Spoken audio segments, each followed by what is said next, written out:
Hi, hier ist mal wieder Henry und zwar heute mit dem Korg Volca Nubase.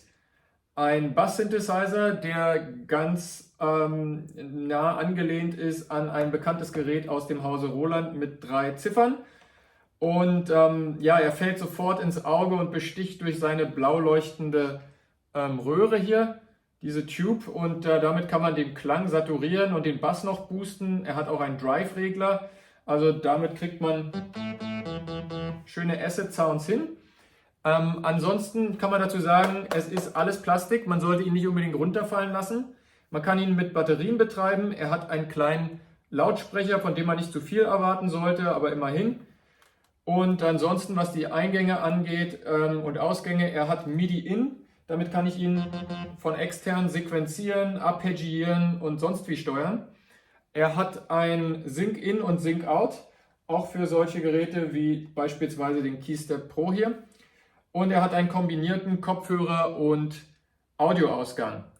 Was nicht dabei geliefert war, ist der Stromstecker. Ich habe hier zufällig noch einen über gehabt von einem anderen Korg-Gerät, damit betreibe ich den jetzt, aber den müsste man sich dann selbst kaufen. Man kann aber auch so generische Geräte verwenden. Ja, so viel vielleicht erstmal zum Äußeren und dann wollen wir uns mal die inneren Werte anschauen und das will ich euch jetzt mal vorstellen. So, wenn man den Korg Volca Nubase anschaltet, wird man hier schon gleich von einer spielbaren Mini-Tastatur begrüßt. Bei mir ist er jetzt per Audioausgang an den NTS1, an den Korg NewTek Synthesizer angeschlossen, weil ich nachher mal demonstrieren möchte, wie man dieses Signal des Korg Volca Nubase um die Effektsektion des digitalen NewTek Synthesizers hier erweitern kann. Bei der Draufsicht fällt uns jetzt schon mal auf, hier ist was mit den Oszillatoren zu tun hat. Hier ist eine Filtersektion zu sehen und hier sind zusätzliche Einstellungen. Ferner ist hier irgendwie was mit dem Step Sequencer zu tun hat. Und dann sieht man hier auch unter der Tastatur noch verschiedene Funktionstasten, die offenbar auch eine Funktion haben können, die jetzt aber derzeit offenbar nichts bewirken. Wie das Ganze funktioniert, darum soll es wie gesagt in diesem Video jetzt gehen. Um erstmal in das generelle Menü zu kommen, weil man vielleicht einige Sachen mal so erstmal einstellen will, muss man den nochmal ausmachen. Man hält dann die Funktionstaste gedrückt und fährt ihn wieder an und dann ist man in den globalen Einstellungen. Und was es für globale Parameter gibt, das kann man hier in der Bedienungsanleitung nachlesen, aber ich kann es mal auch kurz verlesen. Also mit der Taste 1 erreicht man die Auto-Power-Off-Funktion, also diesen Schlafmodus. Wenn die LED leuchtet, dann ist der an. Wenn sie aus ist, wäre er aus. Dann kann man einstellen, ob man eine Nickel-Metall-Batterie hat oder nicht in der Option 2. Option 3 hat was mit der Sync-Polarität, also dieses Sync-Kabels hier zu tun. Also das ist die Sync-Out-Polarität, ob die niedrig oder hoch ist. Und das gleiche gilt dann für die Sync-In-Polarität auf dem Knopf 4. Die kann man ebenfalls auf niedrig und hoch einstellen. Dann gibt es ein Tempo-Range-Setting. Da kann man einstellen, ob es entweder der Temporegler wirklich die volle Bandbreite von 10 bis 600 haben soll oder eine niedrige Bandbreite von 56 BPM bis 240. Die leuchtet bei mir nicht, die Taste. Das heißt, bei mir ist jetzt die niedrige eingestellt und das finde ich auch gut. Denn ich möchte nicht, dass der Temporegler komplett verrückt spielt und ich gar keine Möglichkeit habe, Dinge fein einzustellen. Deswegen finde ich die niedrige Skala an sich besser. Dann unter 6 kann man schauen, was die MIDI-Clock-Source ist. Im Falle einer leuchtenden LED, wie bei mir, ist es automatisch, dass das Gerät automatisch sucht nach einer MIDI-Clock-Source und zwar vor allen Dingen nach einer externen. Während eine ausgeschaltete LED bedeuten würde, dass er eine interne MIDI-Clock verwendet. Dann unter 7 kann man eine Art MIDI-Receive-Filter einstellen. Da kann man dann ausstellen, dass er MIDI-Nachrichten von draußen bekommt. Das ist bei mir aber eingestellt. Das soll auch so sein. Und dann gibt es noch unter 8, ob der Sync-Input einmal so ein Signal pro Schritt erhalten soll oder jeden zweiten Schritt. Auch das ist ein Setting, was verschiedene Sync-Geräte je nachdem anders ausgeben. Bei der Electribe kann man da auch umstellen. Also ist dann halt wichtig, dass man zwischen den beiden Geräten, die man miteinander versinken will, die gleiche Sprache sozusagen einregelt. So, und wenn man die Änderung jetzt fertig eingestellt hat, dann kann man entweder mit Play canceln, ohne was zu speichern, oder mit dem Record-Button jetzt die Einstellung im globalen Menü speichern. Also mich stört das nicht, ich kann das ruhig speichern. Und jetzt sieht man, dass der Volca New Bass in seinen normalen Anfangsmodus reinfährt. Also er zählt hier die LEDs hoch. So, und wenn er mit seinem Tuning fertig ist, dann werden wir hier erstmal mit der entsprechenden Wellenform begrüßt. Das Halten der Funktionstaste und das Bedienen von Knopf 1 hier gibt uns eine andere Wellenform. Der Unterschied ist nicht so stark hörbar, weil die rechteckige Welle hier hat auch eine gewisse Pulsweite, dass sie ein bisschen Biss hat. Also sie klingt sehr ähnlich, finde ich, der Sägezahnwelle. Aber wenn wir das Ganze mal im Sequenzer-Modus hören, da fällt beim Wechsel zwischen den beiden Wellenformen der Unterschied auf.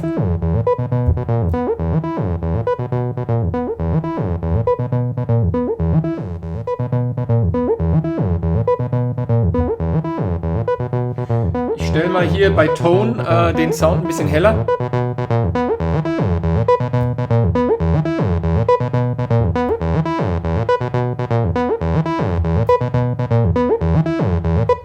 Also da ist der Unterschied des VTO, also Vacuum Tube Oscillator, deutlich hörbar. So, ich gehe wieder mal nochmal in hier den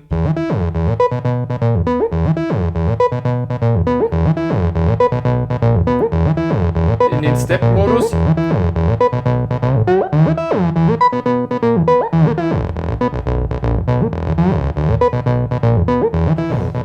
Wenn ich jetzt hier den Drive hochsetze, während ich spiele, werdet ihr hören, dass der so eine Art Distorsion noch da reinbekommt.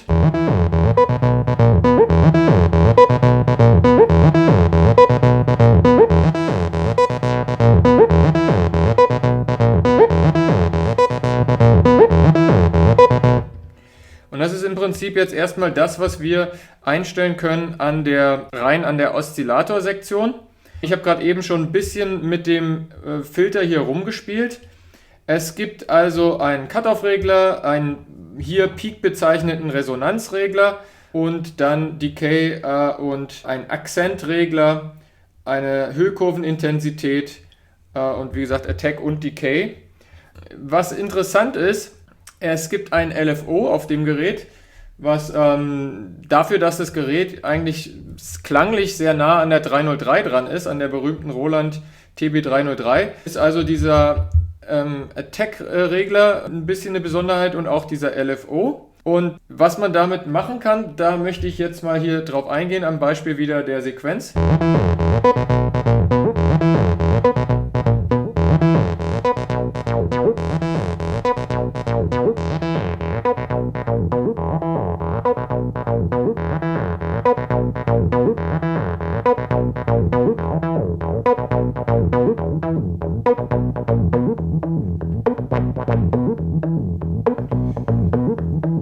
Es ist jetzt die Attack auf 0 eingestellt, Decay ist auch kurz vor 0. Den Akzent habe ich mal auf hoch gestellt, da gibt es in dieser Sequenz 2, 3 Töne, die hört man, wenn man den Akzentregler hochstellt, dann hört man, dass hier auf den Schritten 8, 10, 13 und 15 ein Akzent einprogrammiert ist. Gibt es hier einen Akzentknopf, da kann man das dann nachschauen. Wir hören auch, dass das Bewegen des Attack-Regler sofort so einen kleinen Filter-Fade-In in den Sound reinbringt. Ich hatte die Hüllkurvenintensität, die war komplett auf. Die hatte ich jetzt auf 12 Uhr zurückgeregelt.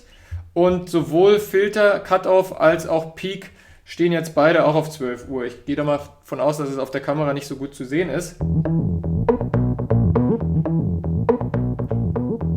Jetzt habe ich den Attack wieder ausgestellt. Nicht den Attack, den Akzent.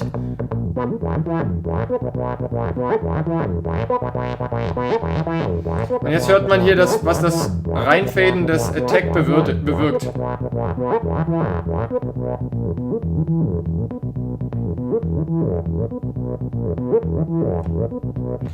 Da jetzt hier keine verbundenen Töne sind in dieser Sequenz, bringt eine zu lange Attack nichts, aber man hört es ja jetzt hier an dem Beispiel, wo ich selber händisch die Töne spiele,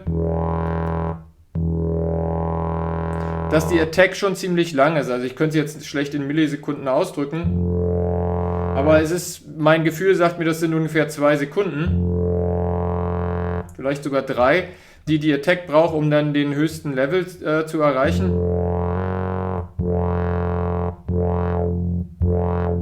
Und da sieht man also, der Decay, der lässt sich auch ziemlich kurz einstellen. Der steht jetzt vielleicht so auf 11 Uhr.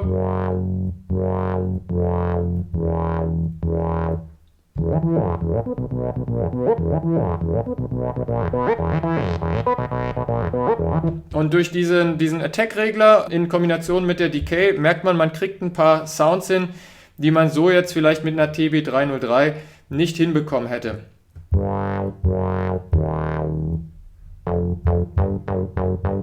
Da wäre man dann ohne Attack eher bei dem Sound gewesen.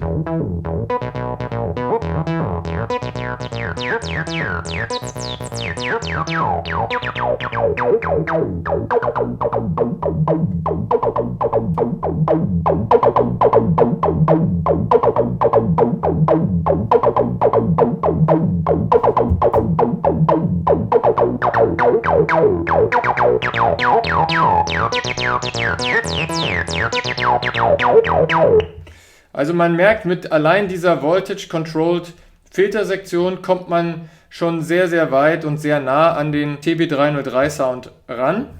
Der Drive, würde ich sagen, ist was man häufig gebrauchen sollte bei der Tube, also der Tube hier, muss man wirklich schauen, wie viel Suboszillator braucht man. Ich könnte mir vorstellen, dass es bei einigen Bässen möglicherweise auch zu viel des Guten sein kann. Ebenso könnte es auch sein, wenn man den oben bloß noch in den Höhen so ein bisschen mitzwitschern lassen möchte.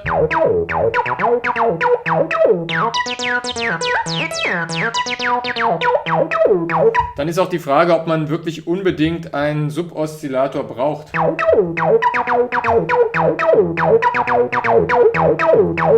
Ansonsten, wie gesagt, vielleicht noch kurz was zu dem Filter. Also es ist ein Low-Pass-Filter eingebaut, das heißt, die hohen Töne werden allmählich mit Drehen des Reglers nach links weggeschnitten.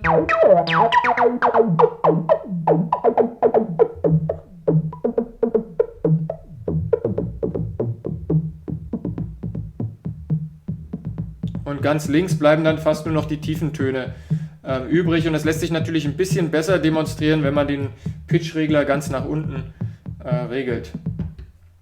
Ja, soviel erstmal zu dieser Sektion. Ich regel das alles erstmal wieder so ein bisschen auf Standard. Da sind wir wieder. Wem der Sound ein bisschen zu hell ist, weil zum Beispiel eine neue TB303 würde vielleicht eher heller klingen, aber eine etwas ältere würde vielleicht ein bisschen dumpfer klingen. Also ich habe einige Vergleichsvideos geschaut, wo tatsächlich der Ton der TB303 oft als ein bisschen dumpfer empfunden wurde als beispielsweise bei dem Behringer Nachbau. Und genauso hat auch hier Korg diesen Tonregler mitgeliefert. Da kann man dann im Prinzip so ein bisschen zwischen Höhen und Tiefen so ein bisschen EQ hier mit betreiben. Ansonsten gibt es hier in der generellen Sektion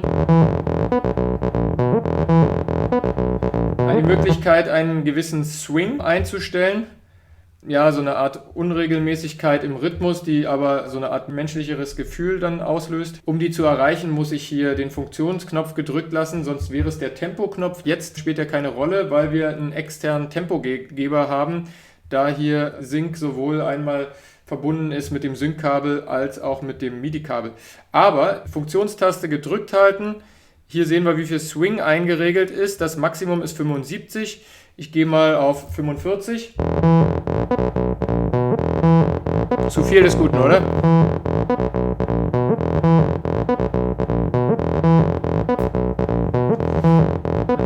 21 sind wir vielleicht an so einer Art Sweet Spot, wo wir also einen schönen Sound rauskriegen. Punkt, ja, also da, wo die Box drum ist um die Schrift, das ist für die praktisch Shift-Funktion oder in dem Fall Funktionsfunktion. Man kann, wie gesagt, einstellen mit Funktion und dann hier auf welches Target der LFO sich beziehen soll.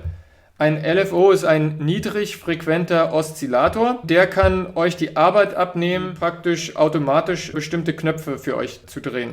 Das heißt, wenn ihr jetzt als Funktion beispielsweise den Pitch nehmt und den Cutoff ausstellt, dann hier bei der LFO-Rate und LFO-Intensität, guck mal, was jetzt passiert. Das war vielleicht ein bisschen zu viel Intensität.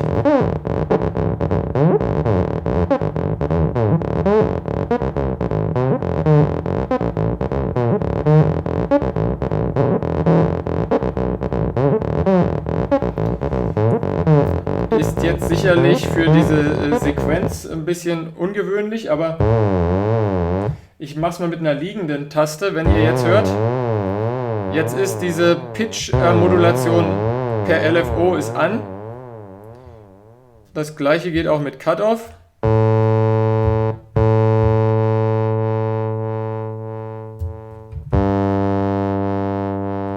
Könnte man also die Intensität hochstellen, dafür die Rate ein bisschen runter.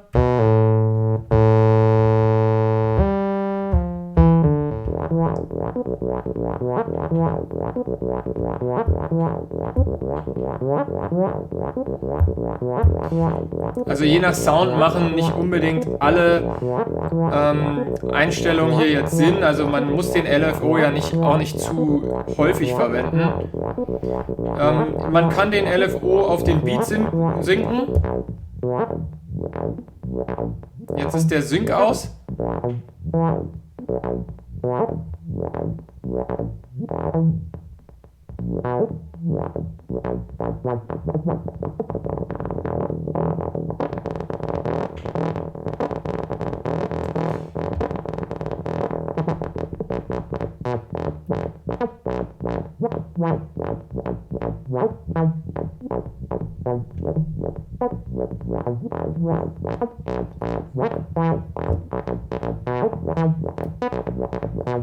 Also ich würde sagen, dass eine höhere Hüllkurvenintensität bei so einer etwas höheren LFO-Intensität besser ist, weil man sonst wirklich in den Bereich kommt, wo der LFO praktisch dann die Frequenz des Cutoff zu weit nach links dreht, dass man fast nichts mehr hört. Natürlich hat es auch eine gewisse Monotonität, wenn man jetzt die ganze Zeit die gleiche Modulation drin lässt. Insofern kann auch eine langsame Rate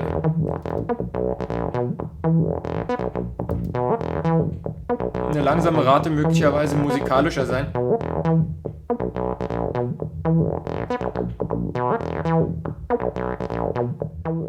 So, dann wollen wir uns noch kurz mit der Sequencer-Funktion beschäftigen.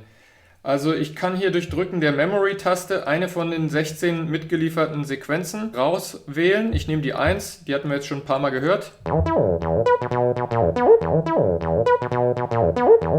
Und dann lasst uns doch die einfach mal ein bisschen studieren. Als allererstes fange ich an mal mit der Slide-Funktion. Die ist nämlich schön merkbar hörbar. Da sind nämlich 2 lange Slides zwischen die 3 und 4.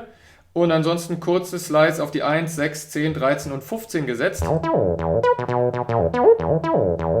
Und wie setzt man solche Slides? Während die Slide-Taste leuchtet, drücke ich jetzt beispielsweise hier die 12. Wenn ich sie kurz drücke, mache ich einen kurzen Slide. Drücke ich sie lange, fängt die Taste an zu blinken und ich mache einen langen Slide. Drücke ich nochmal, ist der Slide wieder weg. Dann können wir mal untersuchen, wie hier bei der mitgelieferten Sequenz die Akzente gesetzt wurden. Da sieht man, Akzente sind auf die 8, 10, 13 und 15 gesetzt. Und dieser Lautstärkeregler hier, der sich hier Akzent nennt, der stellt ein, wie viel lauter beim Akzent die Noten gespielt werden als die nicht markierten Noten.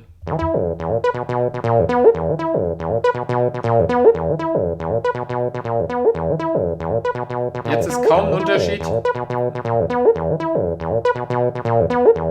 Und wenn er weiter rechts gedreht ist, ist der Unterschied lauter, dann sind die Akzente wirklich merklich lauter. Transponiert wurden hier bei diesem mitgelieferten Patch oder bei der mitgelieferten Sequenz die 2 und die 15 kurz oder beziehungsweise über eine Oktave und die 3, 8 und die 16 über 2 Oktaven. Und das funktioniert genauso wie gerade eben bei den Slides. Kurz antippen macht eine einfache Transponierung und lang drücken macht eine doppelt so hohe. Wenn ich das jetzt spiele.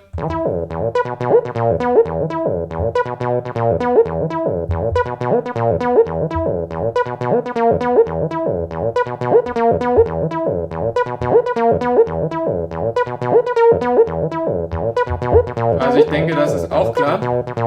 Und wenn ich die Funktionstaste gedrückt halte und auf die Slide-Taste drücke, dann setzt der randommäßig, also nach dem Zufallsprinzip, eigene Slides. Wenn mir das nicht gefällt, was er gemacht hat, kann ich es auch nochmal neu machen. Das gleiche, wenn die Akzenttaste gedrückt ist und ich drücke Funktion und Akzent, dann setzt er auch wahlweise irgendwo neue Akzente. Und das gleiche geht auch bei Transponieren.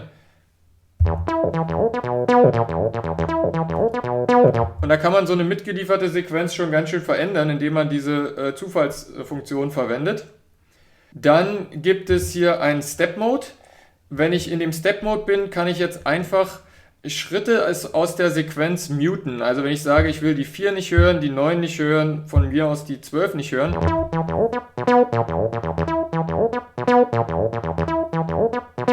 Dann spielt er da eine Pause. Kann natürlich rhythmisch gut sein, insbesondere dann auch in Verbindung mit der Swing-Funktion, die man ja über Funktion und Regeln dieses Tempo-Swing-Reglers erreicht. Dann gibt es hier mit der Funktionstaste noch die Taste Active Step. Da kann ich jetzt Schritte deaktivieren, die dann einfach übersprungen werden. Also da wird die Sequenz im Prinzip von 16 Schritten auf jetzt in dem Fall 14 runtergehen und dann der Loop wird auch kürzer, aber da kann ich natürlich dann sehr interessante neue Sequenzen erstellen.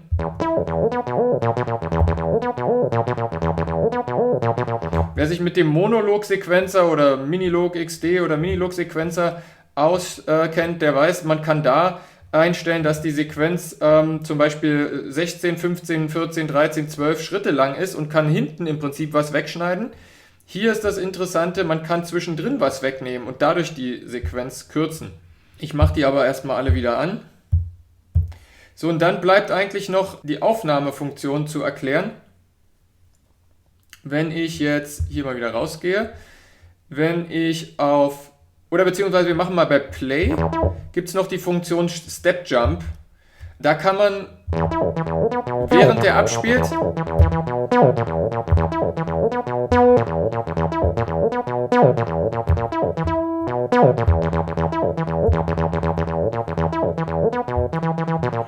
kann man im Prinzip, während man spielt, die Sequenz manipulieren, dass er an bestimmten anderen Schritten weitermacht.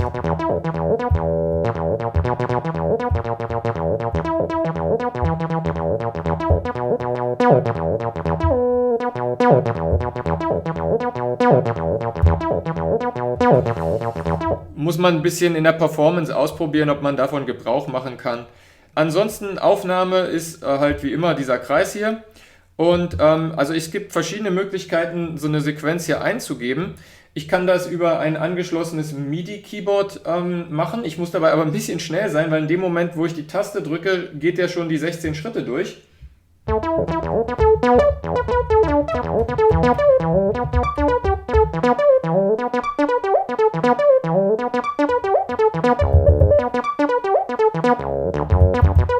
Die andere Möglichkeit ist hier, also die Tasten hier vorne drauf zu benutzen.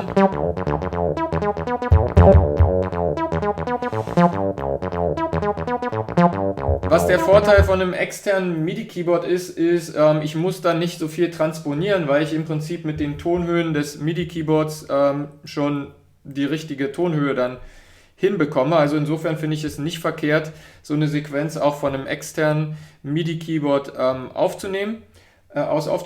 Ansonsten gibt es dann, wenn man die Funktionstaste drückt, auch noch das Step Record. Das ist natürlich ein bisschen einfacher. Jetzt kann ich hier und ihr seht, wie er hier die Sequenzen durchgeht. Ne? Also Schritt für Schritt. Jetzt hat er 16 aufgenommen. Wenn ich das jetzt ausstelle und auf Play drücke,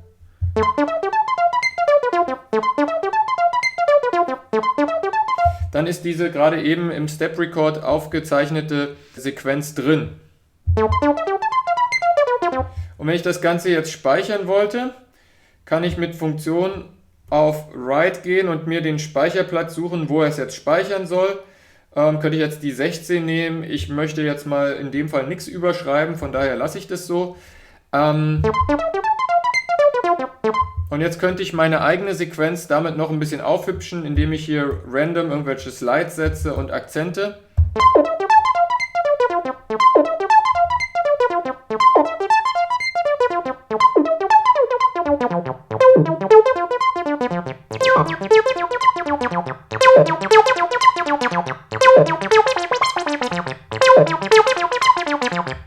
So, und was man auch aufnehmen kann, ist eine Motion-Sequenz. Und wenn ich jetzt die Record-Taste drücke und Play drücke,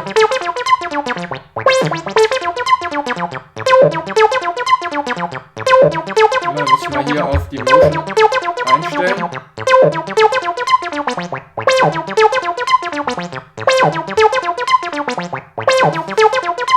Und jetzt seht ihr, dass die Taste gerade geleuchtet hat. Also die ich jetzt aufgenommen hatte, war die Attack.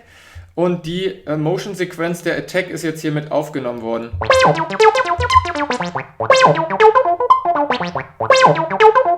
Jetzt hat er zusätzlich auch noch die zusätzlich noch die Hüllkurvenintensität aufgenommen.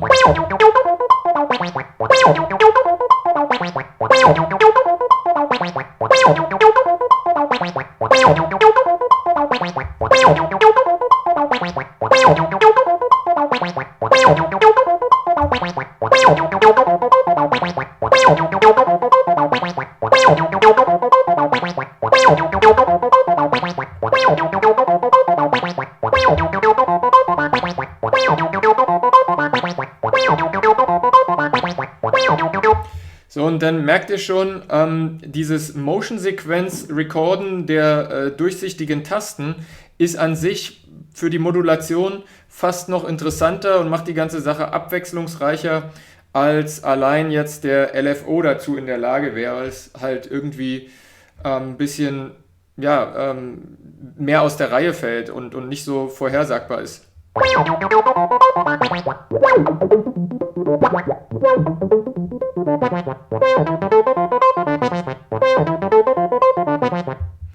So, nun hatte ich ja gesagt, ich will diesen Volca Nubase mal durch den NTS1 durchjagen und gucken, was man aus den Effekten, die hier mit verbaut sind, noch rausholen kann. Dazu spiele ich einfach die Sequenz von gerade eben nochmal ab.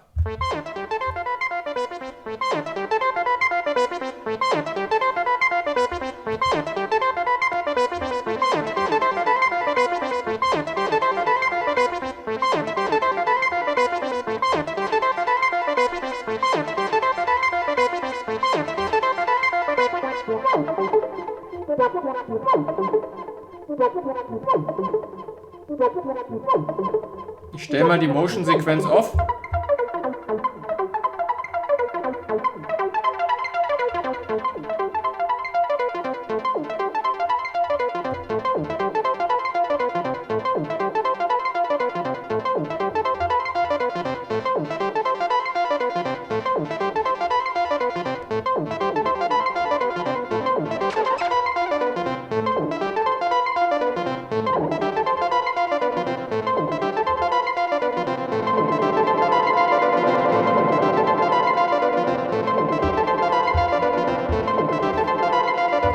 Also das Tape-Delay zum Beispiel passt sehr gut, finde ich, zu diesem 303-artigen Sound. Man könnte aber auch einfach das Ping-Pong-Delay nehmen.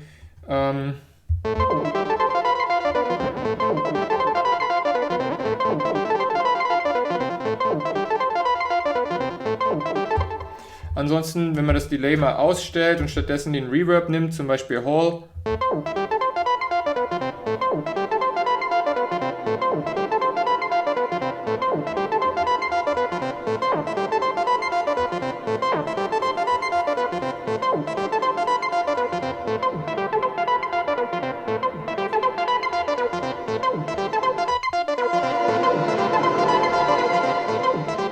Bei Space sollte man etwas vorsichtiger sein. Der Riser.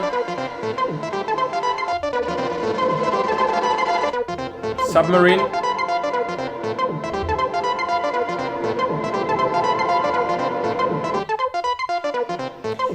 Plate ist vielleicht am angenehmsten, weil die nicht so viel Tiefen mehr hat und dadurch jetzt den Sound auch von dem Nubase nicht ganz so matschig macht. Insbesondere wenn man jetzt zum Beispiel wieder runterpitcht.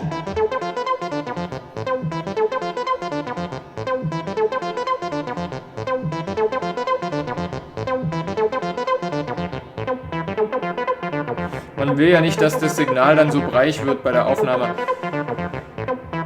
Ansonsten außer Delay und Reverb ist hier noch dabei diese Modulationsmatrix oder beziehungsweise diese Modulationsslots. Da sind von Werks aus dabei Chorus, Ensemble, Phaser und Flanger.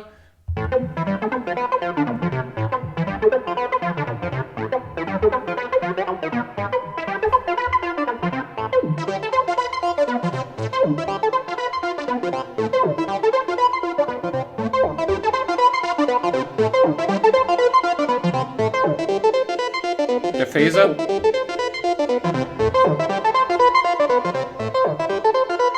Ensemble und der Chorus.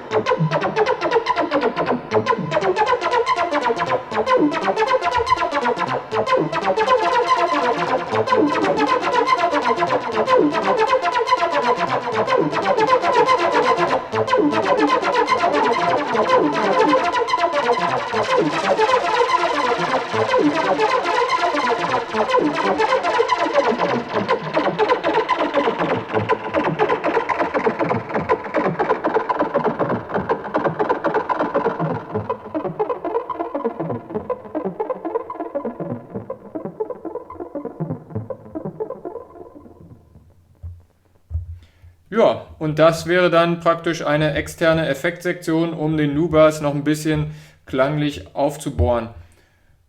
So, und das soll es auch erstmal mit dem Volca Nubase gewesen sein.